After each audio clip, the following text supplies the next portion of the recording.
The rain in Chicago didn't just fall, it drove itself into the earth like cold iron nails. It was the kind of rain that soaked through the heavy wool of dress uniforms and washed the warmth from the living. Diane Foster stood at the edge of the open grave, holding her 7-year-old son, Leo, tight against her side. She wore a simple, tailored black dress, a black trench coat, and a wide-brimmed hat that cast a dark shadow over her pale, tear-streaked face. To the 50-odd police officers gathered in the cemetery, she was the heartbreaking picture of a shattered woman, the fragile, stay-at-home mother, the weeping widow of Detective Mark Foster. Present arms. The sharp bark of the captain's voice shattered the heavy silence. The synchronized crack of the 21-gun salute echoed across the headstones. Diane felt Leo flinch against her leg. She squeezed his shoulder gently, her thumb tracing small, comforting circles. 3 volleys, 7 rifles, blank rounds. Diane's mind catalogued the sounds automatically, a ghost of her past life echoing in the present. Captain Miller, Mark's burly, gray-haired partner, stepped forward. His hands trembled slightly as he handed Diane the neatly folded American flag. On behalf of the President of the United States, the police department, and a grateful city, Miller choked on the words. His eyes red, he looked at Diane with a deep, suffocating pity. "I am so sorry, Diane. Mark was. He was the best of us. If you or the boy ever need anything, and I mean anything, you call me. You're not alone in this big, bad world." "Thank you, Captain," Diane whispered, her voice trembling perfectly. She looked down, playing the part they all expected. The delicate flower whose sturdy oak had just been chopped down. As the officers filed past to pay their respects, Diane listened to their hushed murmurs. "Poor thing. She looks like a stiff breeze could break her. How is she going to survive?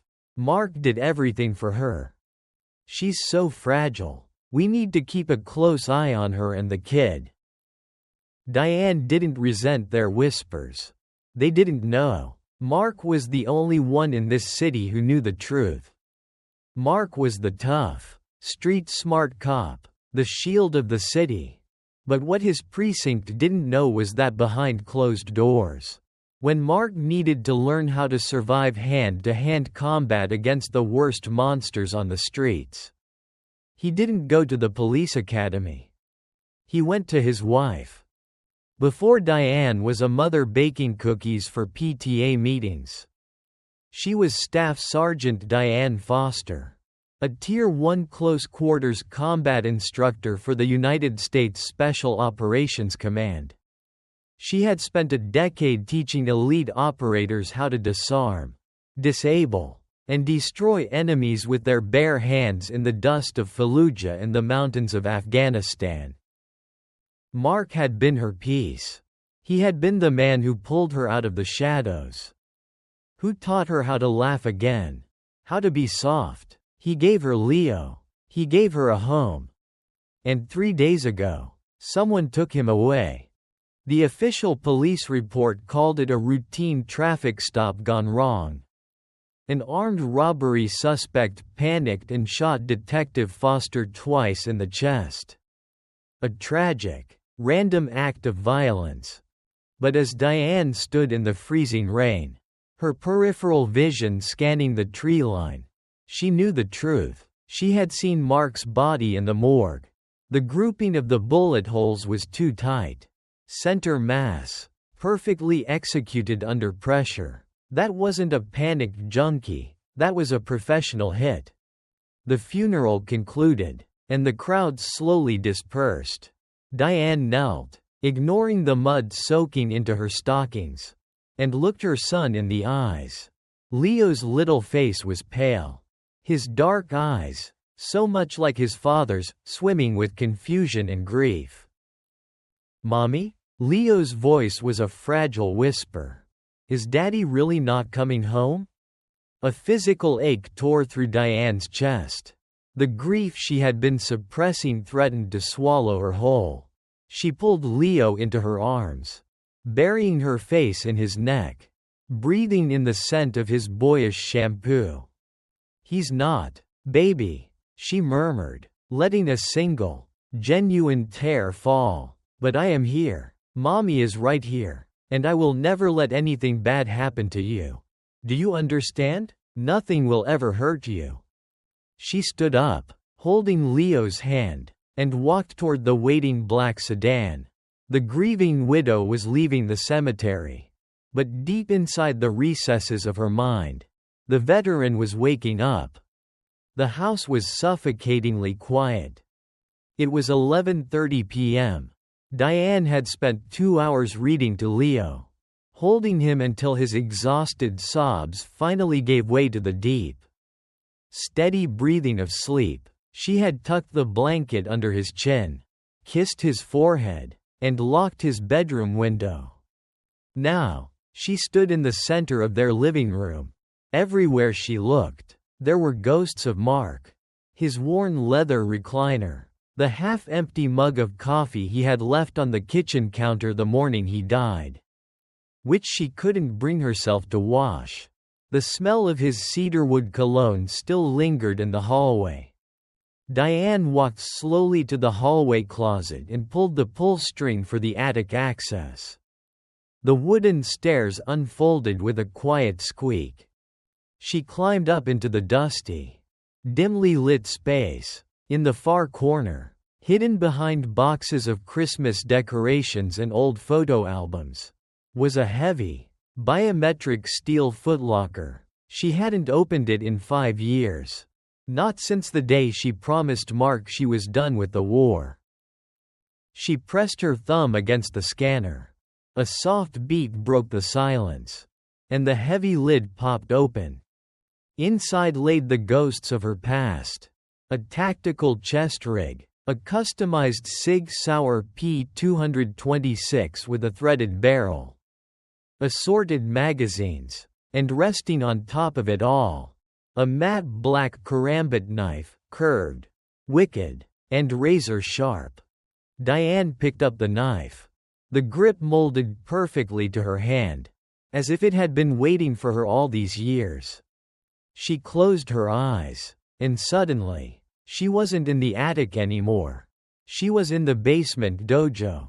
3 years ago, standing across from Mark on the padded mats. You're dropping your left shoulder, detective, she had told him, her tone sharp, authoritative. Mark had grinned, wiping sweat from his brow. It's hard to focus when my instructor is the most beautiful woman in Chicago. Flattery won't stop a knife from puncturing your lung. Mark. Again. She lunged at him, blindingly fast. Mark barely had time to react before she swept his legs, pinning him to the mat with her forearm against his throat, the practice knife tapping gently against his ribs. Dead, she whispered. Mark had laughed, pulling her down by the collar into a kiss. I love you. You terrifying woman. Remind me never to make you mad. Diane's eyes snapped open. The memory vanished, replaced by the cold, harsh reality of the attic. I'm sorry, Mark, she whispered to the empty air. I tried to be the woman you wanted. But they didn't leave me a choice. She knew the police were looking at the wrong people. Mark had been working late nights for weeks. He had been quiet, tense, checking the locks twice before bed. He was investigating something big, something dirty, possibly involving his own department. And whoever killed him thought that by eliminating the cop, the problem was solved. They thought his wife was just a civilian. Collateral damage left to mourn in peace. Suddenly, Diane's sharp ears caught a sound. It was faint. So faint that a normal person would have dismissed it as the wind. Or the house settling. But Diane's auditory processing was trained for war. It was the distinct crunch of a boot on the gravel near the back door, followed by the near-silent click of a glass cutter engaging with the kitchen window. They weren't just covering their tracks. They were tying up loose ends. They had come for her. And they had come for Leo. Diane didn't panic. Her heart didn't race. It actually slowed down. The crushing weight of her grief was instantly compartmentalized, pushed into a steel box in her mind, replaced by cold, calculating adrenaline. The transformation was instantaneous. The weeping widow vanished. The apex predator took control. She holstered the Sig Sauer at the small of her back and slipped the karambit into the deep pocket of her sweatpants. Moving with complete silence, she descended the attic stairs and melted into the shadows of the hallway. Downstairs, a shadow slipped through the forced kitchen window. The intruder was a large man dressed in tactical black, moving with the quiet confidence of a professional. He held a suppressed pistol in his right hand. He didn't expect a fight. He expected a sobbing mother asleep in her bed. He crept through the kitchen, avoiding the creaky floorboards with practiced ease. As he stepped into the living room, he paused, scanning the darkness. Looking for someone? The whisper came from directly behind him. Before the intruder could turn, before his brain could even register the danger, a hand clamped over his mouth like a vice. A knee struck the back of his joint, collapsing his leg, and then, he felt the cold, unforgiving edge of a curved blade pressed tightly against his carotid artery. Diane leaned in, her voice devoid of all warmth. A chilling whisper in the dark. "You made a very big mistake coming into my house."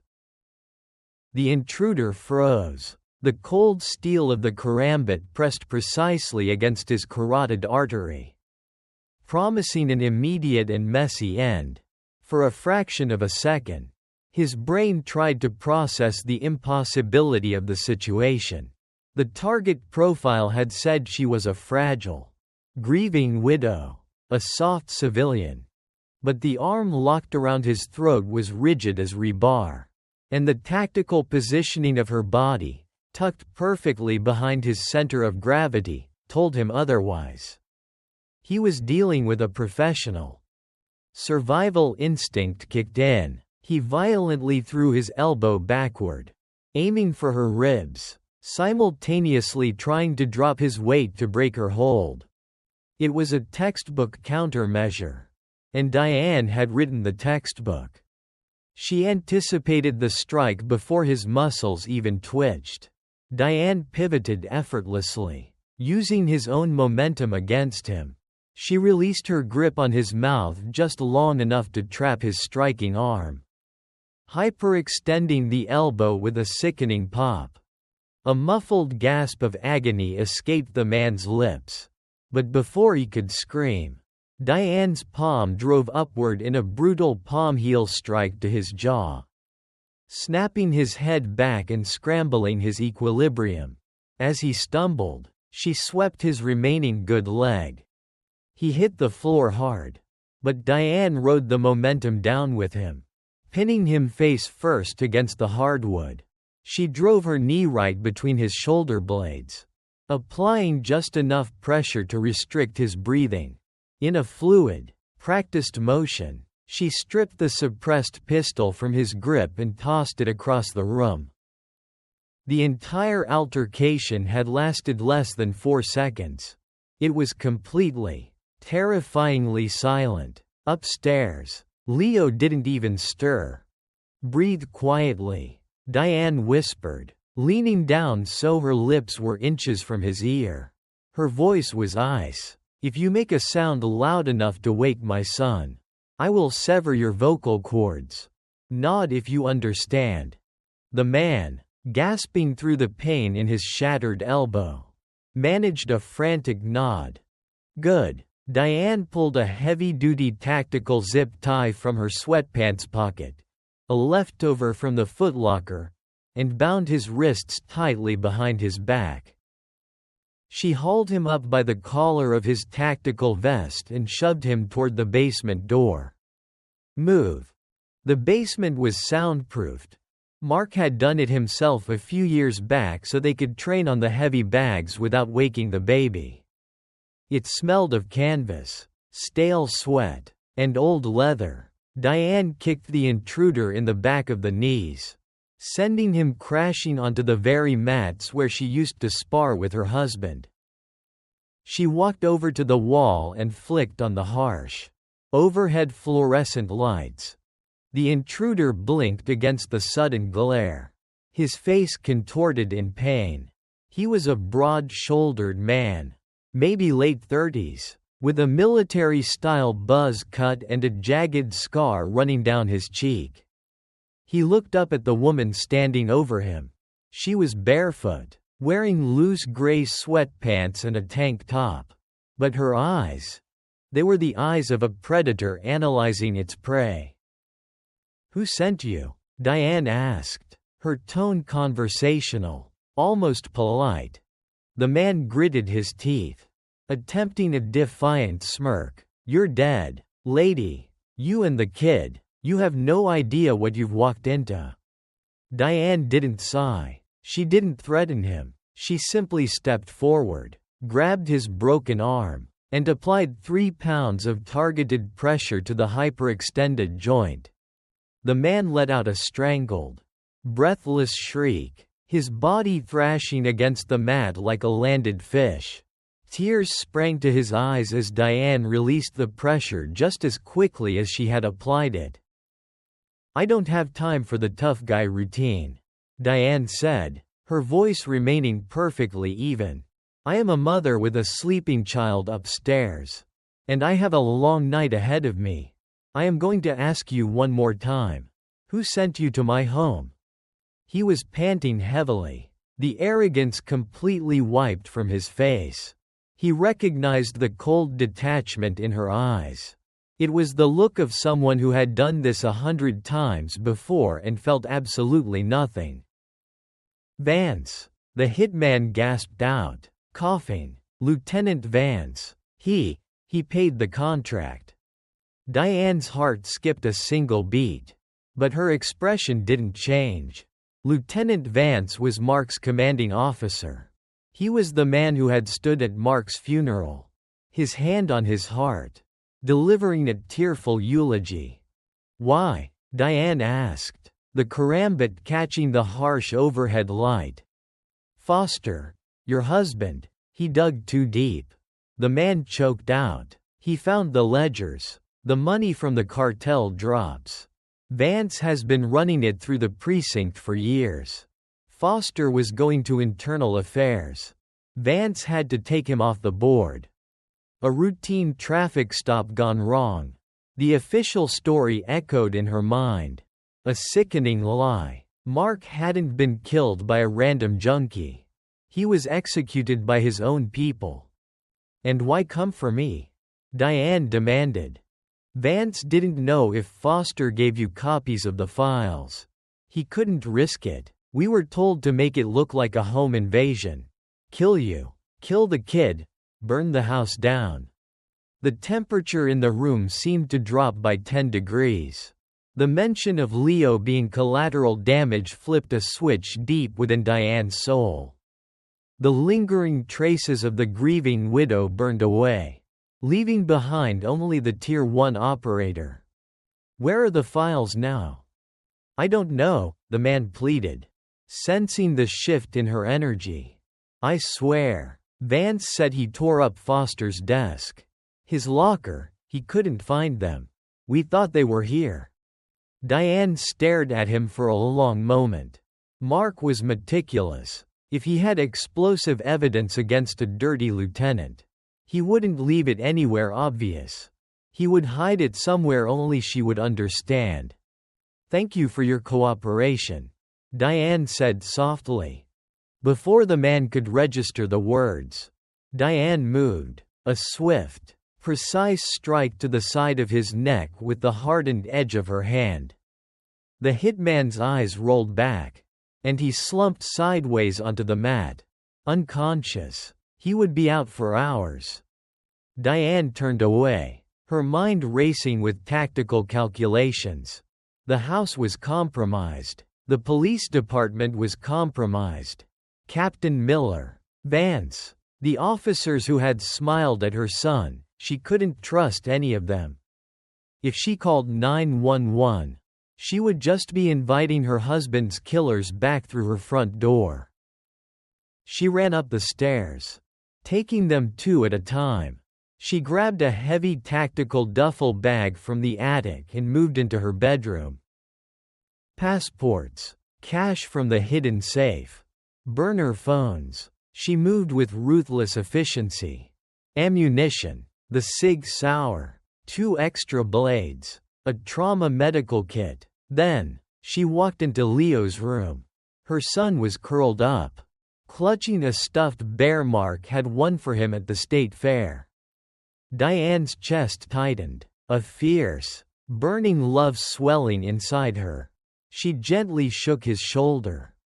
"Leo, baby, wake up." Leo rubbed his eyes, groggy and confused. "Mommy, is it morning?" "No, sweetie. It's time to go on an adventure," Diane whispered, forcing a gentle, reassuring smile onto her face. "Just you and me, like we talked about." Leo blinked, looking around the dark room. "Are the bad guys coming?" he asked, his voice trembling slightly. He was too smart, too much like his father. Diane pulled him into a tight hug, her chin resting on top of his head as her eyes hardened, staring out into the dark hallway. "No, baby," Diane said, her voice dropping an octave, carrying the deadly promise of a seasoned warrior. "The bad guys aren't coming. We're going to them." The Chicago rain had turned into a relentless, freezing downpour, drumming a chaotic rhythm against the roof of the house. Diane stood by the back door, the heavy tactical duffel strapped securely across her chest. Leo tucked safely under her heavy waterproof trench coat. "Okay, Leo," Diane whispered, crouching down to meet his eye level. She brushed a damp curl from his forehead. Her voice was steady, radiating a calm she had meticulously manufactured. "Do you remember the ninja game we used to play in the backyard?" Leo nodded slowly, his small hands gripping the fabric of her coat. "The one where we have to be invisible." "Exactly. We have to be completely invisible. No talking, no sneezing, and our feet have to be lighter than feathers. We are going to sneak out. Just you and me. Think you can be my master ninja tonight?" A tiny spark of bravery lit up the little boy's eyes, temporarily pushing back the fear and confusion. He gave a sharp, serious nod. "I'm a master ninja, Mommy." "I know you are," she said, kissing his cheek. Diane didn't take her own car. Her SUV, parked plainly in the driveway, was a glaring liability. If Vance had sent a hit squad, they would have trackers on her vehicle. Or at the very least, they'd be watching the roads for its license plate. She needed a ghost car. She cracked the back door open. The hinges, which she had meticulously oiled just last week, swung silently. Stepping out into the biting cold, Diane moved with a fluid, predatory grace that defied the heavy bag and the child clinging to her back. She didn't walk down the driveway. She immediately slipped into the deep shadows cast by the large oak tree in their backyard, moving toward the high wooden fence that separated their property from the Hendersons.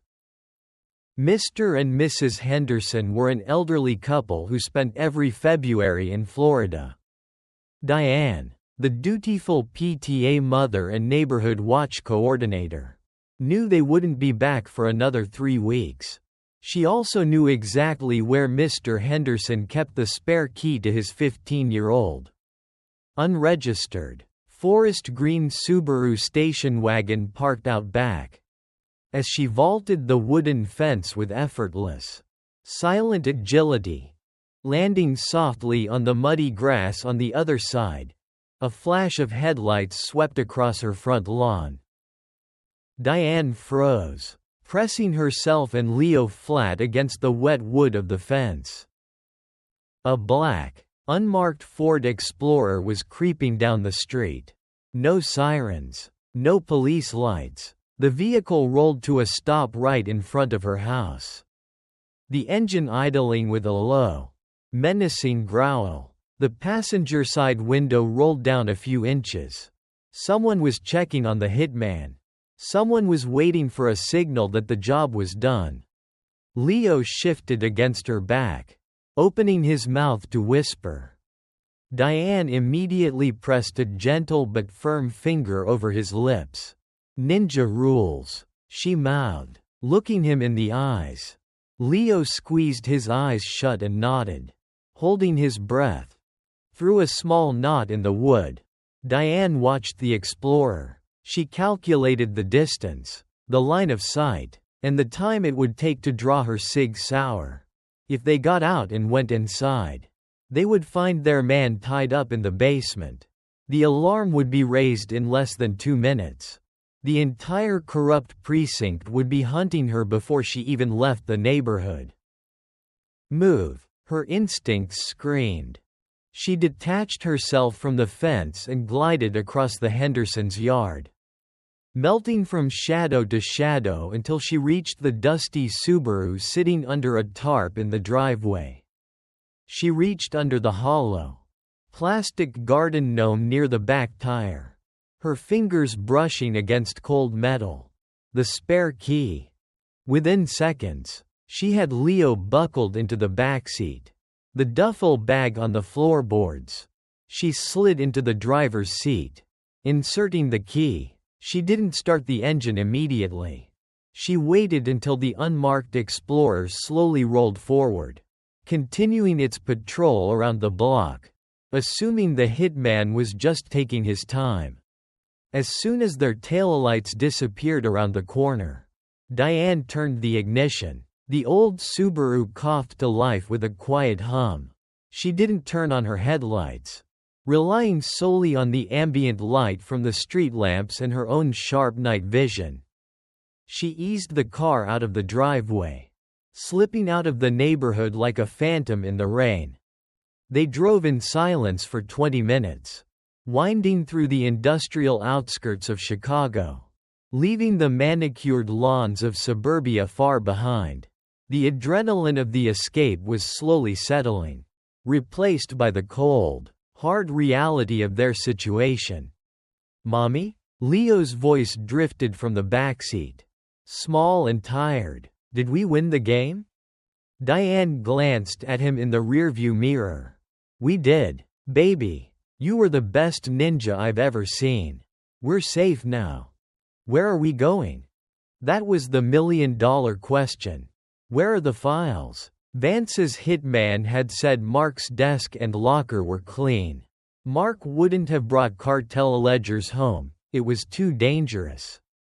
He would have hidden them somewhere completely disconnected from his professional life. Somewhere only Diane could decipher. "Leo," Diane said, keeping her voice light, conversational. "Do you remember the treasure hunt game Daddy was playing with you last week? The one with the pirate maps?" Leo sat up a little straighter, rubbing his sleepy eyes. "Yeah, Daddy was the pirate king. He said he had a secret treasure chest. But I couldn't find it." Diane's grip on the steering wheel tightened. Mark had spent hours drawing intricate maps on coffee-stained paper for Leo.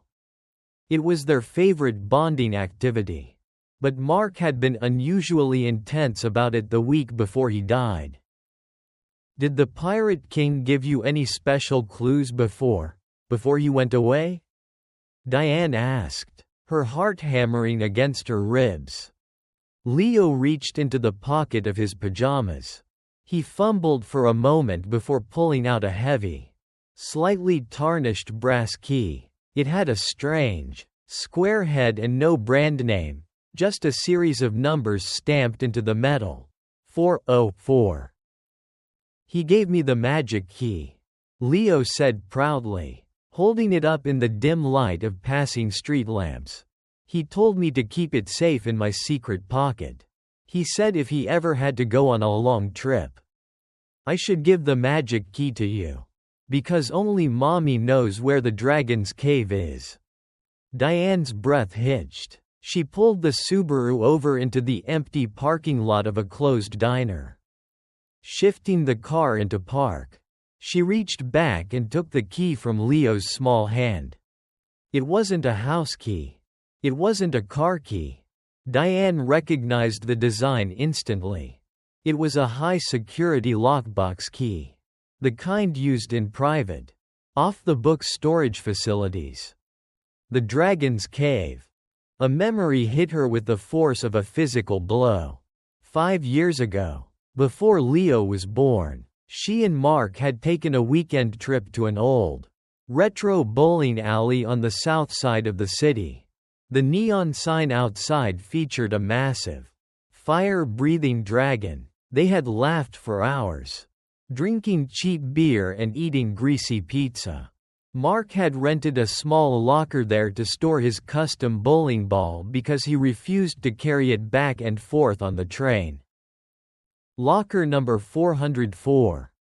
Mark hadn't just hidden the evidence, he had entrusted the map to their son. Knowing Vance would never think to interrogate a 7-year-old playing make-believe. Tears pricked Diane's eyes, a mixture of profound sorrow and fierce pride. Her husband had been brilliant until the very end. "Mommy?" Leo asked, sensing the shift in her emotion. "Do you know where the Dragon's Cave is?" Diane wiped her eyes with the back of her hand and shifted the car back into drive. The grieving widow was entirely gone now. The Tier 1 operator had a target, a mission, and the most precious cargo in the world to protect. "I do, Leo," Diane said, her voice steel and fire. "Buckle up tight. We're going to go get Daddy's treasure. And then, we're going to make the bad guys pay." The neon sign of Dragon Lanes Bowling flickered violently in the storm, casting erratic splashes of blood-red light across the flooded asphalt of the south side. The dragon's neon fire had burned out years ago, leaving only a glowing, jagged mouth. It was 2:15 a.m. The neighborhood surrounding the alley was an industrial wasteland of abandoned warehouses and chain-link fences. Completely dead to the world. Diane pulled the stolen Subaru into a narrow, trash-strewn alleyway beside the building, cutting the engine and the headlights simultaneously. She turned in her seat, looking at Leo. He was bundled under a heavy wool blanket, his large eyes wide in the darkness. "Okay, Master Ninja," Diane whispered, unbuckling her seatbelt. She reached into her duffel bag and pulled out a sleek, black burner phone. She pressed it into his small hands. "I need you to stay exactly right here. Completely hidden under this blanket. Do not make a sound. If anything happens, and I mean anything, you press the number 1 and hold it. It calls a very nice lady at the 911 center. You tell her your name, where you are, and that your daddy is Mark Foster. Do you understand?" Leo gripped the phone tightly, his lower lip quivering just a fraction before he nodded. "I understand. Mommy, are you going into the cave?" "I am," she said, giving him a fiercely reassuring smile. "I'm just going to grab Daddy's treasure and come right back. Keep the doors locked." Diane slipped out into the freezing rain, locking the car with a soft click. She moved toward the back of the bowling alley, her senses expanding, mapping the perimeter. The steel service door was secured by a heavy-duty deadbolt. For an average burglar, it was a deterrent. For a former Special Forces operative, it was a 10-second delay. She retrieved a slim set of titanium lock picks from the lining of her trench coat. Click, click, snap. The deadbolt gave way with a heavy thud. Diane slipped inside, shutting the door silently behind her. The air was thick with the scent of stale floor wax, cheap beer, and decades of cigarette smoke. The only illumination came from the faint glow of the emergency exit signs and the ambient red light bleeding through the front windows from the neon dragon. Row upon row of polished wooden lanes stretched out into the darkness like a cavern. She moved with absolute silence, her rubber-soled tactical boots making no sound on the linoleum floor. She navigated past the shoe rental counter and the arcade machines, heading straight for the employee locker room in the back. Locker 404. She found it in the third row, tucked in a dark corner. Her hands, usually so steady, trembled just a fraction as she inserted the tarnished brass key Leo had given her. It turned with a satisfying clack. Diane pulled the metal door open. Inside sat a single, vacuum-sealed waterproof bag. She ripped it open. Inside was a thick leather-bound ledger, a black encrypted USB flash drive, and a folded piece of yellow notepad paper. She opened the note, shining a tiny, red-filtered penlight on the handwriting. It was Mark's messy scrawl. D. If you are reading this, I'm already gone, and I am so damn sorry. Vance is dirty, but he's not the top of the food chain. They are laundering cartel money through the police union pension fund. The ledger has the accounts, the drive has the audio recordings. Trust absolutely no one with a badge. Take our boy, run as far as you can, and disappear. I love you both more than life itself. M. A single tear tracked down Diane's cheek. Hot and stinging. I'm not running, Mark, she whispered to the empty room. I'm burning them to the ground. Suddenly, the grinding screech of tires braking hard on the wet pavement outside shattered the silence. Diane instantly killed her penlight, plunging the locker room back into pitch blackness. She tucked the ledger and USB drive into her chest rig, zipping her trench coat over it. She moved swiftly to the locker room door, peering out into the main concourse. 3 beams of high-powered tactical flashlights cut through the darkness at the front entrance. Someone had shattered the glass of the main door. Sweep the lanes. Check the back rooms. Vance said Foster practically lived here before he got married. If he hid the stash, it's here. The voice was gruff, professional. Diane recognized the silhouettes. Tactical gear, suppressed submachine guns. These weren't beat cops. They were Vance's private cleanup crew, likely ex-military contractors. They spread out, communicating with silent hand signals, moving down the aisles toward her position. They were between her and the back door. They were between her and Leo. Diane's breathing slowed to a zen-like rhythm. The grief vanished, replaced by the cold, calculating geometry of close-quarters combat. 3 targets. Armed. Armored. She drew the Sig Sauer from her lower back with her left hand and slipped the matte black karambit into her right. She wasn't going to shoot unless absolutely necessary. Gunfire, even suppressed, was too risky with Leo waiting outside. She needed to take them apart in the dark. She melted behind a row of ancient, dusty arcade cabinets just as the first contractor approached the shoe rental counter. He swept his flashlight left, then right. As the beam passed her position, Diane stepped out from the shadows directly behind him. Before he could process the movement, Diane's left forearm clamped around his throat, simultaneously driving the heel of her boot into the back of his knee. As he dropped, she brought the pommel of her Sig Sauer down onto his temple with bone-crushing force. He went entirely limp, unconscious before he even hit the floor. She caught his body, lowering him silently to the linoleum, kicking his flashlight under a counter. "One down." "Bravo. Sitrep." A voice hissed over the radio strapped to the unconscious man's shoulder.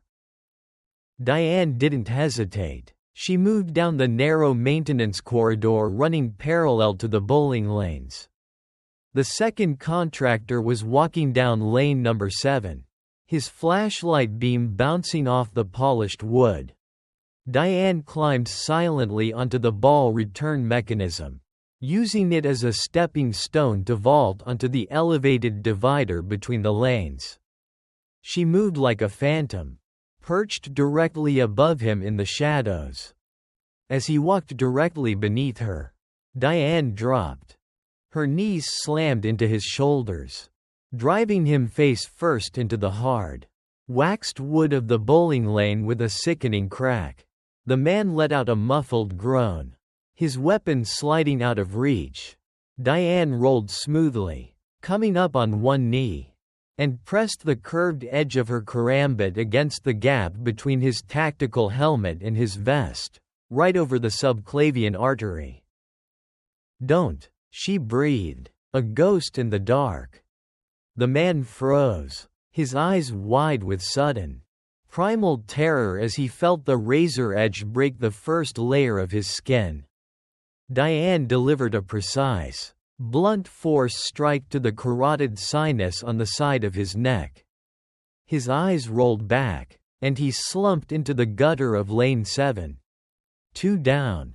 "Bravo, Charlie? Sound off." The leader's voice echoed from the locker room area. Edged with sudden panic, he had realized his men were gone. Diane stood up slowly, stepping out into the center of the concourse. The leader spun around, his flashlight beam pinning her in the dark. He saw a woman in a trench coat, standing casually amid the shadows. He raised his submachine gun, but his hands were shaking.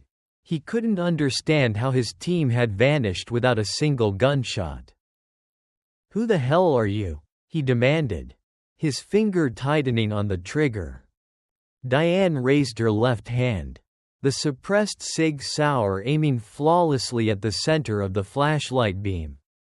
Her eyes were dead, devoid of any human warmth. "I'm Mark Foster's widow," she said. "Phut, phut." 2 suppressed rounds spat from Diane's pistol. The first shattered the flashlight, the second struck the man squarely in the center of his Kevlar vest. The kinetic impact hit him like a sledgehammer, knocking the wind out of his lungs and throwing him flat onto his back. He wasn't dead, but he was down, gasping for air with cracked ribs. Diane walked over to him, kicking his weapon away. She looked down at him, her silhouette framed by the red glow of the dragon outside. "Tell Lieutenant Vance he made a mistake," Diane said, her voice echoing in the cavernous room. "Tell him he shouldn't have woken me up." She turned and sprinted back out the service door, leaving the moaning contractors in the dark. She reached the Subaru, tapping on the window. Leo peeked out from under the blanket, throwing the door open with a massive, relieved sigh. "Mommy. I got it, baby," Diane said, sliding into the driver's seat, her heart finally beating a little faster as she looked at her son. She started the engine and threw the car into gear. "We got the treasure." As the Subaru sped away into the stormy Chicago night, Diane glanced at the encrypted USB drive sitting on the passenger seat. She had the why. Now, she needed a safe house. And she needed someone who could crack military-grade encryption to give her the who. The green Subaru cut through the desolate, rain-slicked highways heading southeast, leaving the city limits of Chicago behind. The relentless storm had finally broken, settling into a cold, heavy fog that clung to the asphalt like a shroud. Diane checked the rearview mirror every 30 seconds out of pure muscle memory. The road behind them was empty. In the backseat, Leo had finally succumbed to exhaustion, curled up tightly under the wool blanket, his soft breathing the only sound competing with the hum of the tires. On the passenger seat, sitting innocuous and silent, was the black encrypted USB drive. To anyone else, it was a piece of plastic.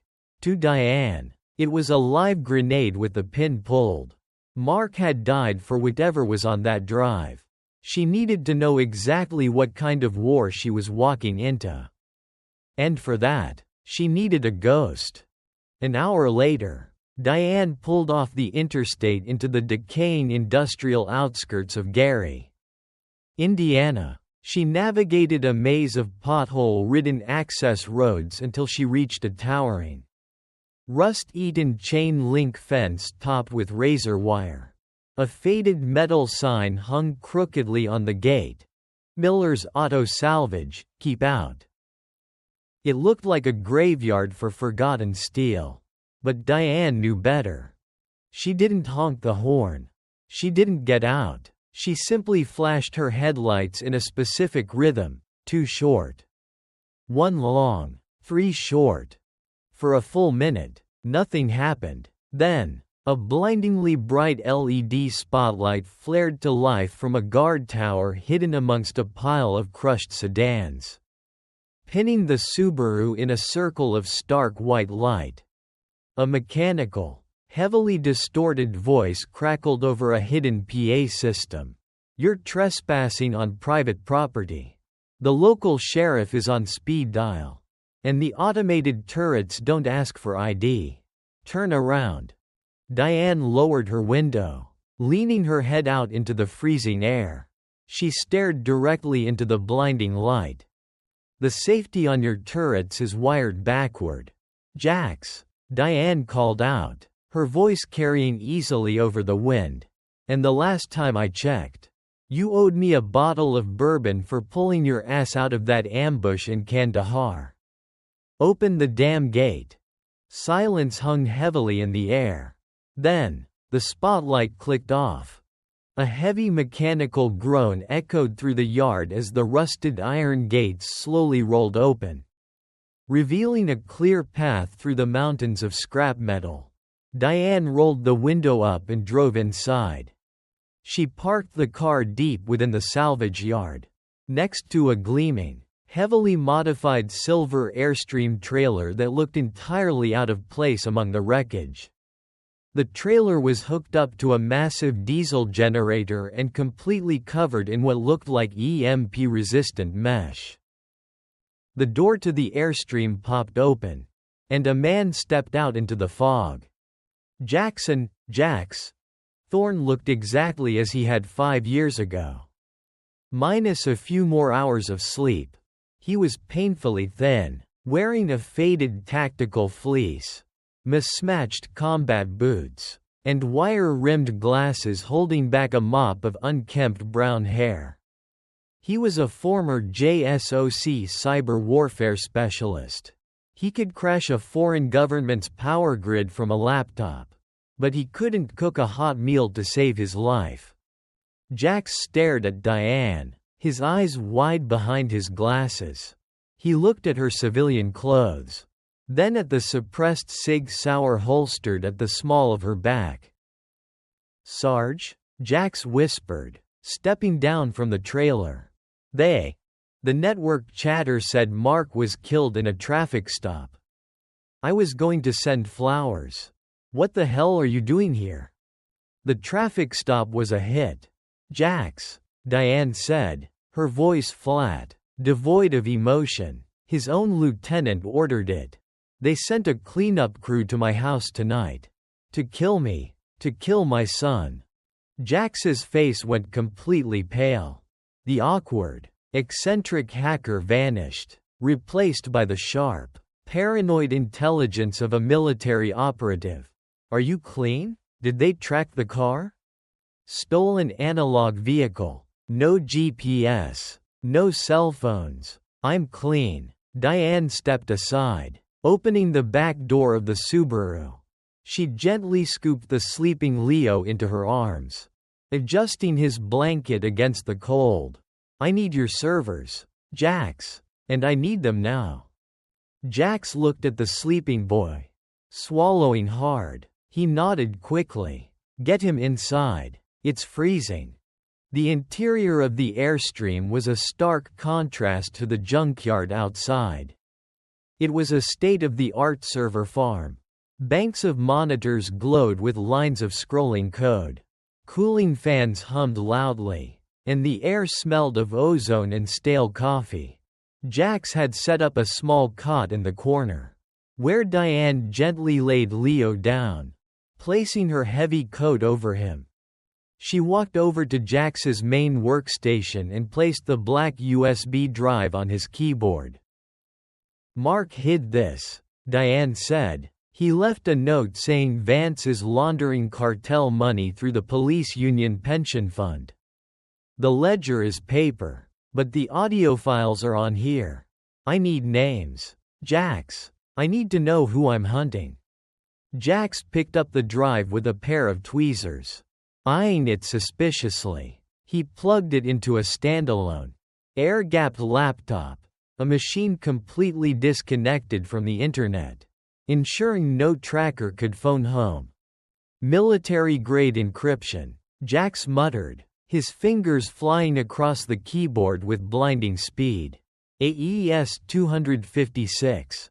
If Mark didn't leave a back door, this would take a supercomputer 3 million years to crack.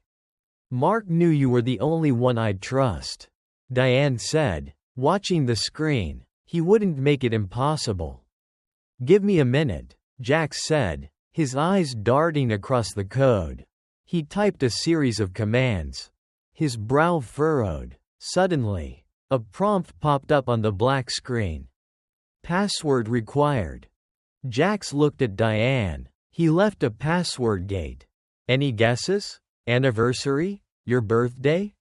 Diane stared at the blinking cursor. Mark wasn't sentimental when it came to security.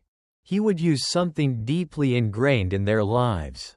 Something only she would immediately connect with a fight for survival. "Type this," Diane said softly. "Whiskey Tango Foxtrot 04. Jax typed WTF-04. It was the grid coordinate of the extraction point where she had saved his life in Afghanistan. It was the day she met Mark at the debriefing. Access granted. The screen flashed green. A folder opened, containing dozens of audio files and a single master spreadsheet. Jax clicked on the spreadsheet first. His eyes widened as he scrolled down the columns of numbers. "Holy Mother of God," Jax breathed, pushing his glasses up his nose. "Sarge, this isn't just a dirty precinct. This is a pipeline. Look at these offshore routing numbers.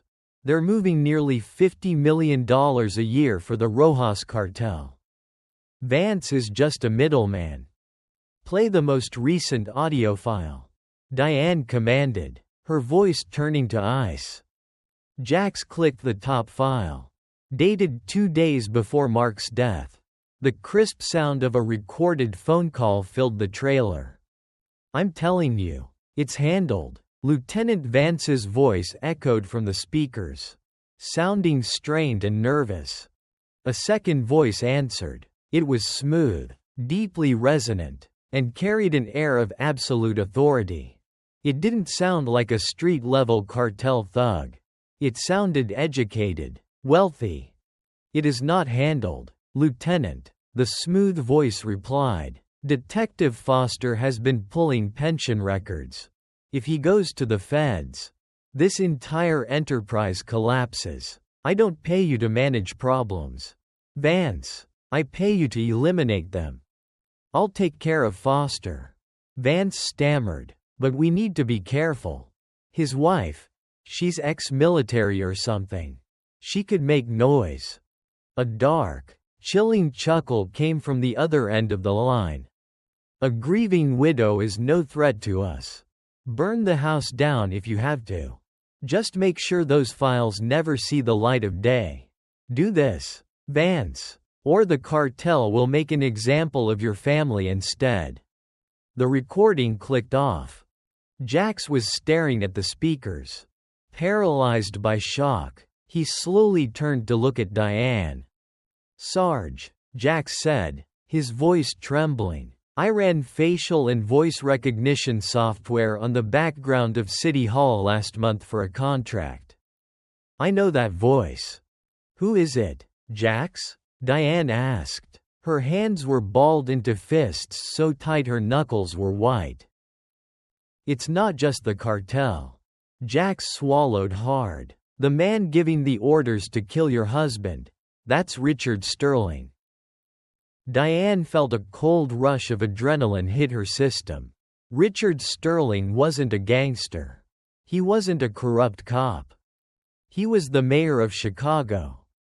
Diane looked back at the cot, where Leo was sleeping peacefully, completely unaware that the most powerful man in the city had ordered his execution. She reached back and rested her hand on the cold grip of her pistol. Jax, Diane said, her eyes burning with a terrifying, unyielding fire. I need blueprints. I need his security details. I need everything you can find on the mayor. Jax nodded slowly, his fingers already returning to the keyboard. What are you going to do, Sarge? They thought they were burning down a house. Diane whispered, looking out into the foggy, dark junkyard. They didn't realize they were stepping on a landmine. I'm going to kill the mayor. The Airstream trailer hummed with the steady, rhythmic sound of high-end servers. Outside, the fog over the salvage yard had thickened into a soup, masking the rising sun. Diane stood over the cot, looking down at Leo. He was sleeping soundly, one small hand clutching the edge of the wool blanket. She reached out, her fingers hovering just a millimeter above his cheek, careful not to wake him. Every instinct in her body screamed at her to stay, to wrap him in her arms and never let go. But her mind, sharpened by years of warfare, knew that staying meant they both died. To protect the nest, the predator had to leave it. She turned to Jax. He was sitting at his console, dark circles prominent under his eyes, typing rapidly. The perimeter is locked down, Sarge, Jax said without looking away from the monitors. I've overridden the manual safeties on the automated turrets. If anything bigger than a stray dog crosses the fence line, it gets chewed up by 5.56 rounds. I've also spoofed our digital footprint. As far as the world is concerned, this yard doesn't exist. If anyone breaches that gate, Jax, you do not call me, Diane said, her voice dropping to a low, deadly register. She strapped a tactical drop leg holster to her thigh and slid the Sig Sauer into place. You take Leo. You go through the floor hatch into the underground bunker. And you shoot anything that comes down those stairs. Understood? Jax stopped typing. He looked at Diane, swallowing hard, and gave a sharp nod. Understood. No one touches the boy. Diane slipped a sleek, custom-molded earpiece into her right ear. Jax handed her a micro tablet. I tracked Vance's burner phone, Jax said, pulling up a digital map. He's not at the precinct. He's at a high-end luxury condo in the South Loop. Building is registered to a shell company tied to the Rojas cartel. It's his safe house. He's probably waiting for his cleanup crew to report back. They won't, Diane stated flatly. She pulled a black tactical jacket over her chest rig, the karambit safely secured in its sheath near her collarbone. Keep the comms open, Jax, but keep it silent. Happy hunting, Sarge, Jax whispered. 40 minutes later, Diane was standing in the shadows of an alleyway across from the towering glass and steel structure in the South Loop. The morning commuters were just beginning to fill the streets, completely oblivious to the war that was about to unfold above them. Jax's voice crackled softly in her ear. Vance is on the penthouse floor. Floor 42. Private elevator access only. Security cameras in the lobby, the garage, and the hallways.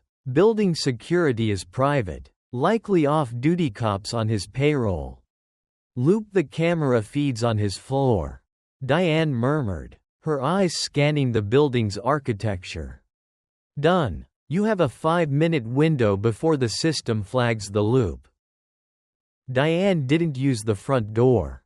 She slipped into the adjacent parking garage, moving like a ghost between the parked luxury cars until she reached the service stairwell. She climbed 42 flights of stairs without breaking a sweat, her breathing controlled, her mind perfectly clear. She was entirely in the zone now, a state of lethal focus she hadn't touched since the mountains of Afghanistan. She reached the top landing. The heavy fire door was locked via a magnetic keycard reader. Diane didn't bother picking it. She pulled a small, homemade EMP generator, a parting gift from Jax, from her pocket. Slapped it against the card reader. And hit the switch. A sharp zap echoed. The smell of fried ozone filled the air. And the magnetic lock disengaged with a heavy click. She slipped into the plush, carpeted hallway of the penthouse level. It was dead silent. She stopped in front of Vance's door. Solid oak, reinforced frame. Diane drew her Sig Sauer, keeping it pointed at the floor, and pressed her free hand against the wood, feeling for vibrations. Nothing. He's inside. Sarge, Jax whispered over comms. Infrared satellite scan shows a single heat signature in the living room area. Diane retrieved her titanium lockpicks. 10 seconds later, the heavy door clicked open. She stepped inside, closing the door silently behind her. The condo was an exercise in vulgar wealth. Floor-to-ceiling windows offered a panoramic view of the Chicago skyline. White leather furniture, modern art, and a massive mahogany wet bar dominated the open space. Lieutenant Vance was standing by the window, his back to her. He was still wearing his dress shirt from the funeral, the collar unbuttoned, a glass of amber liquid clutched tightly in his trembling hand. His shoulders were hunched. He was staring at his phone, waiting for a call that would never come.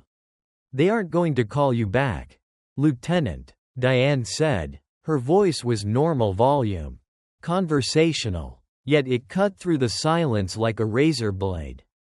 Vance jumped, a startled gasp escaping his lips.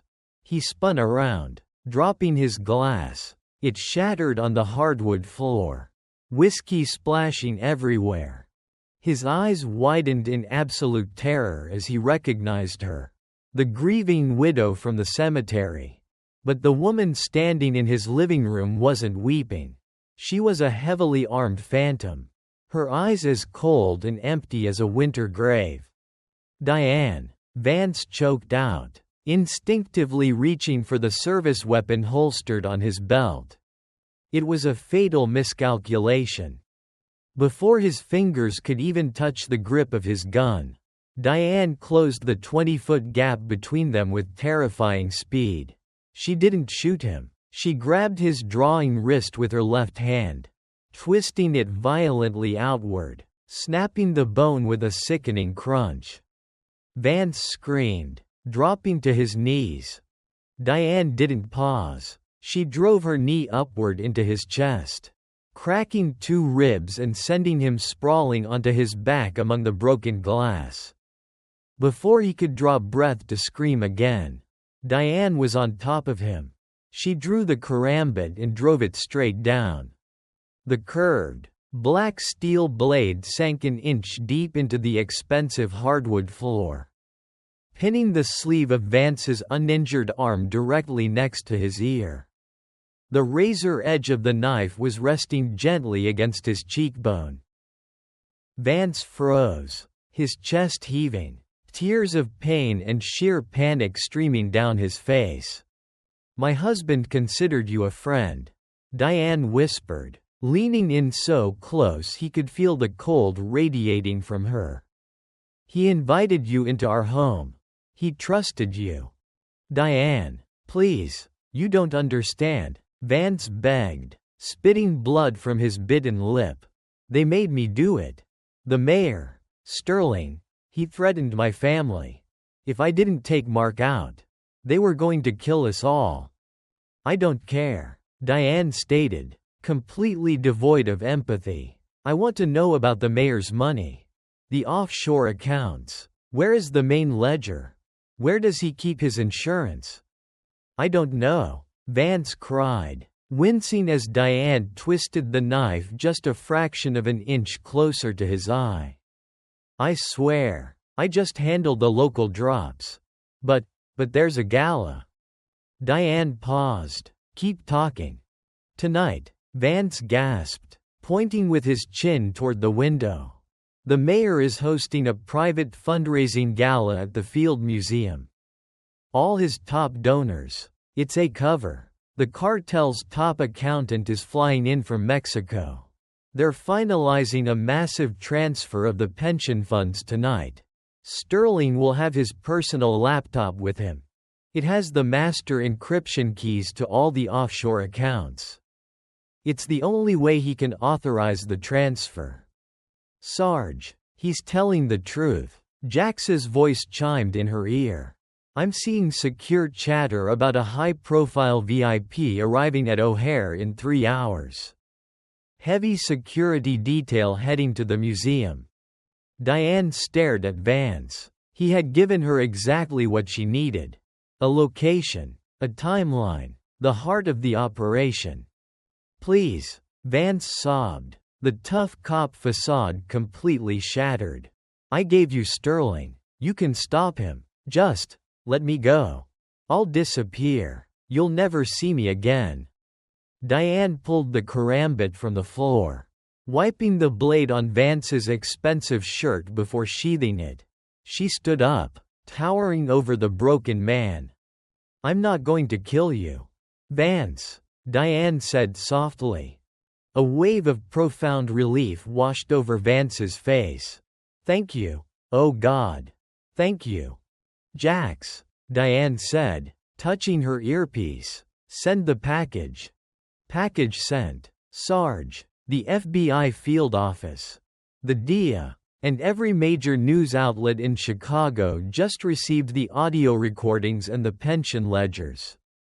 Vance's name is front and center.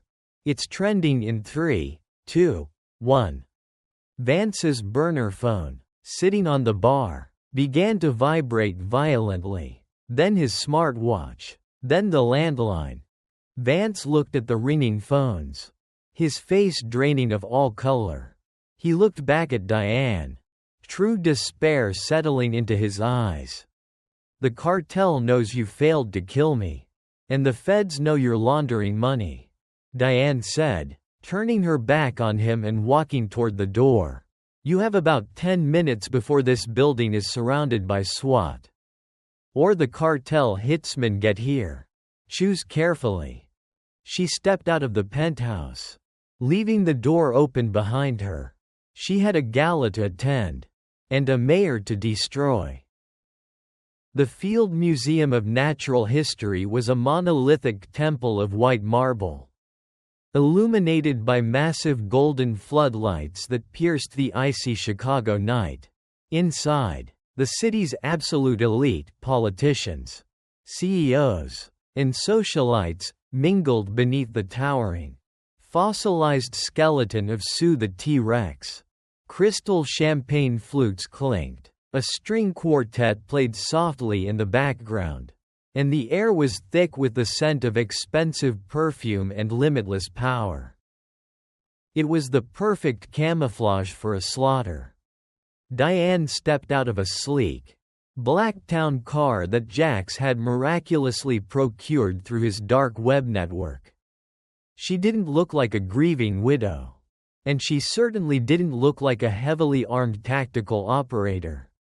She wore a breathtaking, floor-length emerald green silk gown. It was elegant, backless, and featured a dangerous slit up her left thigh. Her dark hair was swept up in an intricate twist, exposing her graceful neck to the armed guards flanking the grand entrance. She was just another stunning plus one of a wealthy donor.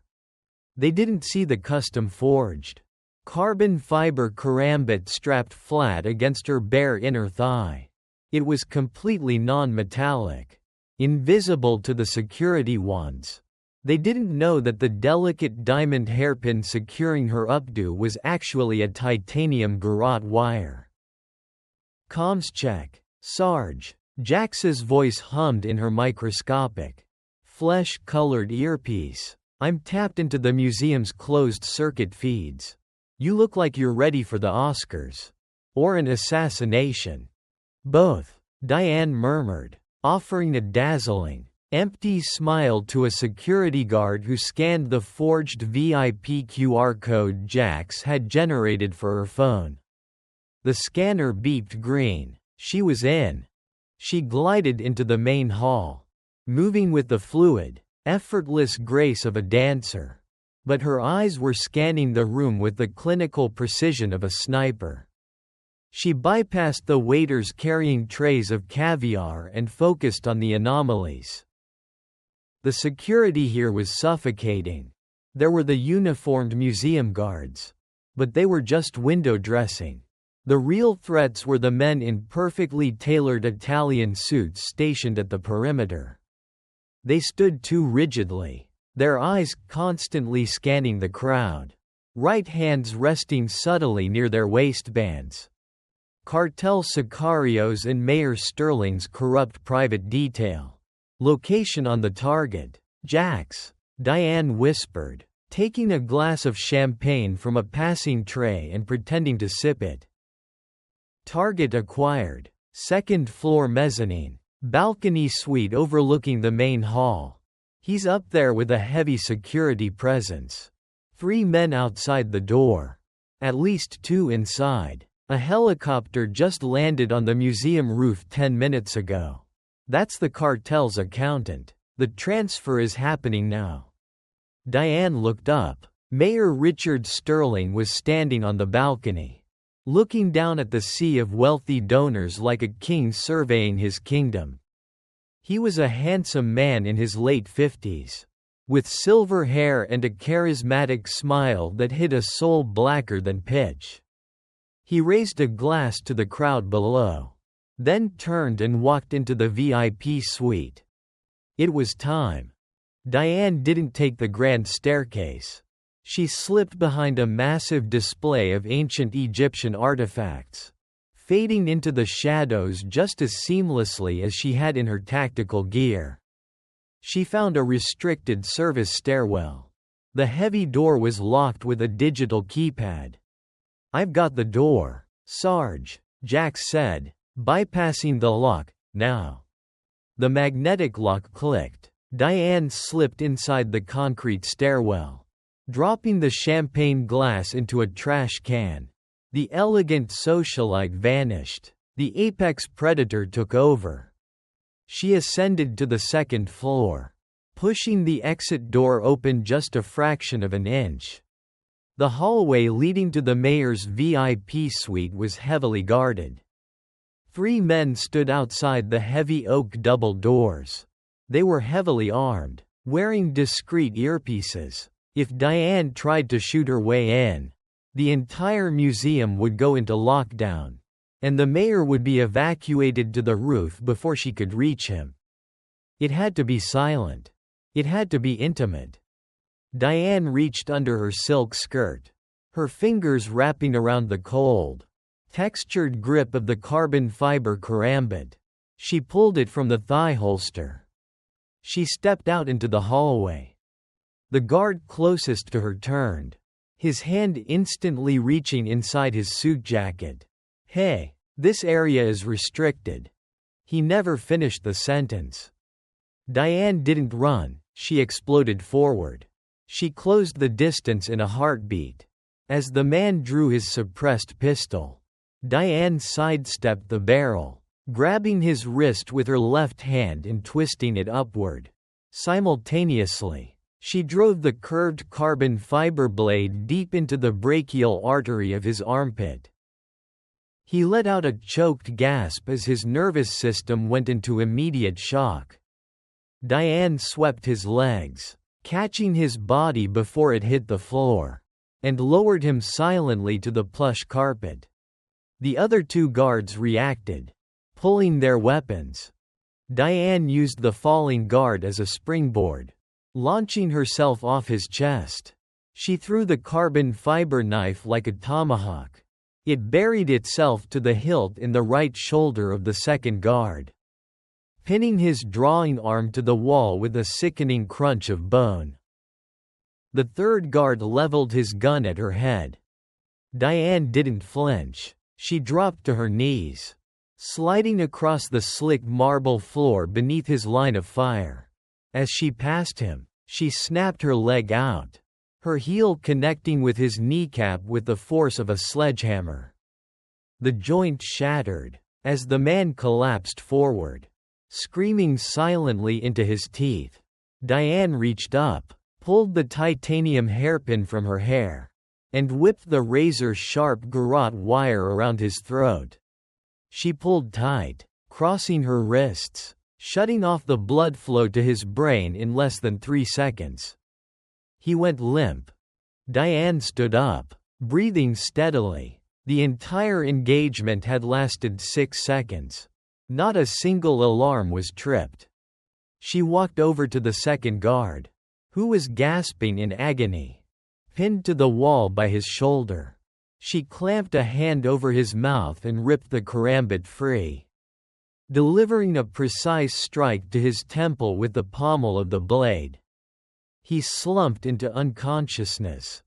"Clear the hallway, Sarge." Jax's voice cracked in her ear, laced with awe. "You have 2 minutes before the roof detail checks in." Diane wiped the blood from her blade onto the carpet. She stood before the heavy oak doors of the VIP suite. Inside was the man who had ordered her husband's murder, the man who had put a price on her son's head. She took a deep breath, smoothing down the front of her emerald gown. She didn't bother picking the lock. Diane kicked the double doors open with enough force to splinter the wooden frame. Inside the lavish suite, Mayor Richard Sterling sat at a mahogany conference table, his personal laptop glowing brightly in front of him. Across from him sat a thin, terrified-looking man with a briefcase, the cartel accountant. 2 massive bodyguards stood behind the mayor. Sterling looked up, his charismatic smile freezing into a mask of pure shock as he saw the woman in the green dress standing in the doorway, surrounded by the bodies of his elite security team. "Mr. Mayor," Diane said, her voice a chilling, venomous purr. She stepped into the room, the bloody carbon fiber blade gleaming in the soft light.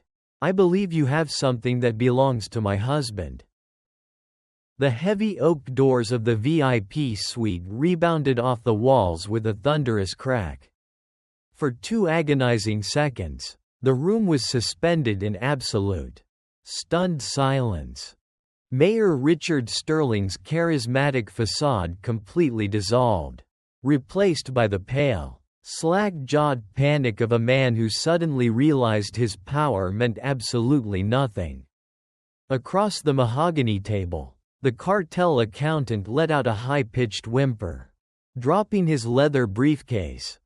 The two massive bodyguards flanking the mayor, however, were professionals. They recovered instantly. The man on the left, a mountain of muscle in a tailored suit, reached into his jacket for his weapon. The man on the right didn't bother drawing. He simply charged at Diane like a freight train, intending to tackle the slender woman in the evening gown to the floor. It was a fatal misjudgment of physics and training. Diane didn't back away. She stepped into the charge, utilizing the high slit in her emerald gown for maximum mobility. She dropped her center of gravity. As the charging giant reached out to grab her, she sidestepped, grabbed his extended arm by the wrist and triceps, and used his own massive momentum to throw him face first into the solid edge of the mahogany conference table. The sickening crunch of his jaw breaking echoed through the suite. He collapsed to the carpet in an unconscious heap. The second bodyguard had cleared his holster, bringing his suppressed pistol up. Diane didn't give him the fraction of a second he needed to acquire his target. She snatched a heavy, cut crystal whiskey decanter from a side table and hurled it directly at his face. The decanter shattered against his forehead, blinding him with 80 proof liquor and shards of glass. As he staggered backward, firing a wild, silenced shot into the ceiling, Diane closed the gap. She drove her knee brutally into his groin.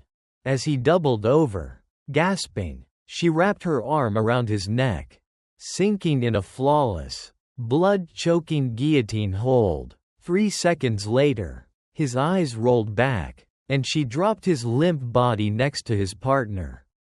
The entire engagement was over in less than 10 seconds. Diane stood amidst the wreckage, her breathing perfectly even, her emerald dress entirely unwrinkled. The carbon fiber karambit gleamed in her hand. Mayor Sterling scrambled backward in his leather executive chair, his eyes wide with primal terror. He reached frantically for the glowing laptop on the desk, trying to slam the lid shut. Thwack! Diane slammed her hand down, driving the non-metallic blade through the thick cuff of Sterling's tailored suit jacket, pinning his sleeve, and missing his skin by a millimeter, directly into the solid mahogany desk. Sterling let out a pathetic shriek. Trapped. "Don't touch that, Richard," Diane whispered, leaning over the desk. The scent of her expensive perfume mixed with the metallic tang of adrenaline in the room. The cartel accountant was cowering in the corner, holding his hands up in surrender, trembling violently. "I don't know anything," the accountant sobbed in heavily accented English. "I am just the numbers man. Please." Diane didn't even look at him. "Take your briefcase, walk out that door, go down the fire escape, and tell your bosses in Sinaloa that Mayor Sterling's pipeline is closed permanently. Go." The accountant didn't need to be told twice. He scrambled to his feet and bolted out the splintered doors. Diane turned her dead, predatory eyes back to the mayor of Chicago. He was sweating profusely, tugging uselessly at his pinned sleeve. "Diane, Mrs. Foster," Sterling stammered, his polished politician's voice cracking completely. "Listen to me. You're upset. I understand. But you are making a mistake. I have money. Millions. Untraceable offshore accounts. You and your son could live like royalty anywhere in the world. Just name your price." "My price?" Diane tilted her head, her expression devoid of a single ounce of mercy. "My price was a quiet life in the suburbs. My price was a father for my son. You couldn't afford it." She reached into the small, hidden pocket sewn into the lining of her dress and pulled out a sleek, Black USB drive, the decryption key Jax had prepared for her. She plugged it into the mayor's laptop. "I'm in, Sarge." Jax's voice hummed in her ear, trembling with suppressed excitement. "I have the master encryption keys. I see the pension funds. And I see the cartels holding accounts." "Do it, Jax," Diane commanded. "What are you doing?" Sterling panicked, staring at the screen as command prompts began overriding his system. "If you take that money, the Rojas cartel will hunt you to the ends of the earth. You're signing your own death warrant." "Oh, I'm not taking it." Diane smiled. It was a terrifying, hollow thing. "Jax, reroute the $50 million from the cartel's holding accounts. Disperse it in randomized microtransactions to every verified children's charity and battered women's shelter in the state of Illinois. And return the stolen pension funds to the police union. Executing now, Sarge. The cartel accounts are draining. 10 million, 20, 30. They are officially at zero." Sterling watched the screen in absolute horror. The color drained completely from his face. "No, no, no, no. Do you know what you've just done? The cartel. They will skin me alive.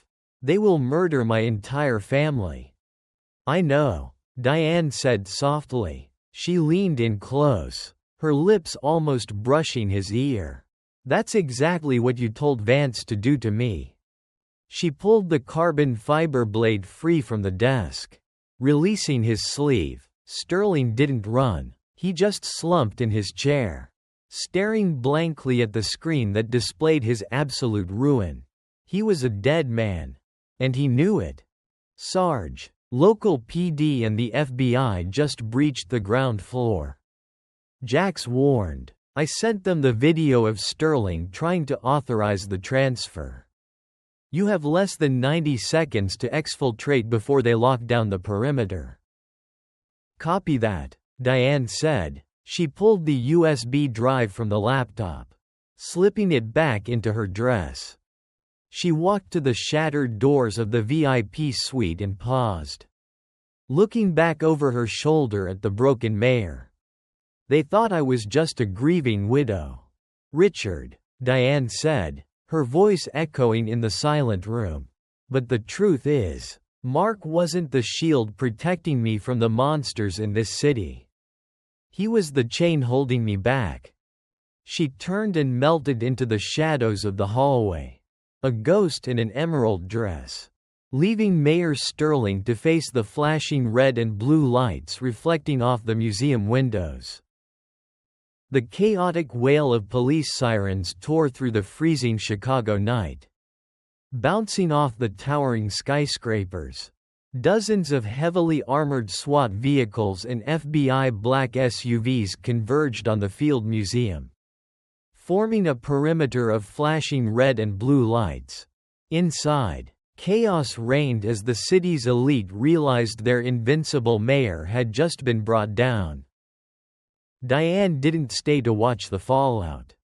By the time the first strike team breached the grand staircase, she was already 3 floors down, navigating a labyrinth of subterranean maintenance tunnels that Jax had mapped out for her. She moved swiftly, stripping off the restrictive emerald silk gown as she walked, revealing the sleek, black tactical base layer she wore underneath. She left the dress draped over a rusted steam pipe, a ghost's shed skin.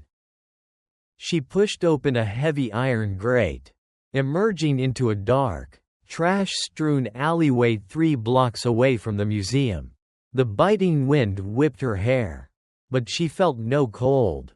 She felt only the steady, rhythmic drumming of her own heart.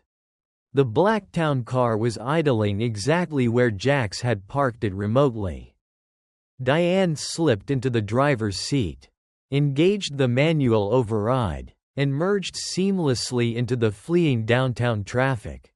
Just another shadow slipping through the cracks of the city. An hour later, The skyline of Chicago was nothing but a jagged silhouette in her rearview mirror. As she pulled the car back into the rusting gates of Miller's Auto Salvage in Gary, Indiana, the first faint streaks of purple and bruised orange began to paint the eastern horizon. The storm had finally passed. Diane parked next to the silver Airstream trailer. She didn't bother checking the perimeter. Jax's turrets were still humming with lethal automated vigilance. She stepped out of the car, her muscles aching with the deep, bone-weary exhaustion of adrenaline withdrawal. The door to the Airstream hissed open. Jax stood in the doorway, a mug of black coffee in his hand. He looked at Diane, taking in her bruised knuckles and the cold, unreadable expression on her face. "The news networks are having a meltdown," Jax said quietly, stepping aside to let her in. "Sterling is in federal custody. The cartel's money is sitting in the bank accounts of 300 different orphanages and women's shelters across the Midwest. And the Rojas cartel just put a $10 million bounty on the mayor's head for losing their pension pipeline. He won't survive the week in prison." "Good," Diane said softly. She didn't feel triumphant. She just felt empty. She walked past the glowing server racks to the small cot in the back. Leo was awake. He was sitting up, the heavy wool blanket wrapped around his shoulders, clutching his stuffed bear. When he saw her, his dark eyes, so perfectly mirroring his father's, lit up with absolute relief. "Mommy." Diane dropped to her knees, pulling her son into a fierce, desperate embrace. She buried her face in his neck, breathing in the scent of him, feeling his small, steady heartbeat against her chest. For the first time since she had stood at Mark's grave, the steel walls in her mind came down. A single, ragged sob escaped her lips, not of grief, but of profound, overwhelming gratitude. "I'm here, baby," she whispered, kissing the top of his head repeatedly. "Mommy is right here." "Did you find Daddy's treasure?" Leo asked, his little hands patting her back. "Did we win the game?" Diane pulled back, wiping a stray tear from her cheek, and gave him a genuine, radiant smile. "We won, Leo. The bad guys are gone. They can never hurt us again." Jax cleared his throat awkwardly. Walking over to the desk, he picked up a thick manila envelope and handed it to Diane. "Your new lives," Jax said. "Passports, birth certificates, social security numbers, untraceable cash. I wiped the Chicago precinct's database, the state registry, and the federal DMV. Diane and Leo Foster died in a tragic house fire last night. As of this morning, you are Sarah and Lucas Hayes."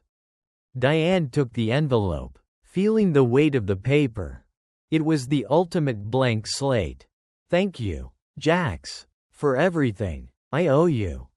Jax offered a tired, genuine smile. "We're even, Sarge. Just stay off the grid. The cartel doesn't know who hit them yet. But they aren't stupid. They'll start looking for ghosts." "Let them look," Diane said, her eyes darkening with the quiet, lethal promise of a protector. "If they come for us, they'll find exactly what Sterling found." 30 minutes later, the green Subaru station wagon rolled out of the salvage yard, turning onto the desolate stretch of Interstate 65, heading south. The sun was fully above the horizon now, bathing the world in a warm, golden light. Inside the car, the heater hummed softly. Leo was strapped into the backseat, looking out the window at the passing trees, humming a quiet tune to his teddy bear. Diane drove with one hand casually resting on the steering wheel. Her posture was relaxed. The tense, hyper-vigilant soldier finally allowing herself to breathe.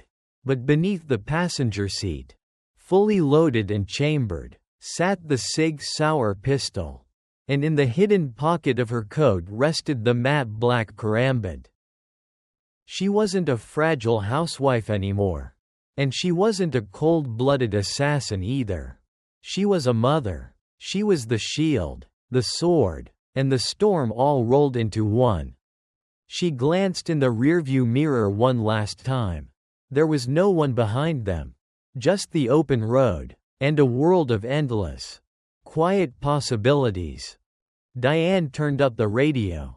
A soft acoustic guitar filling the cabin. And drove her son into the light.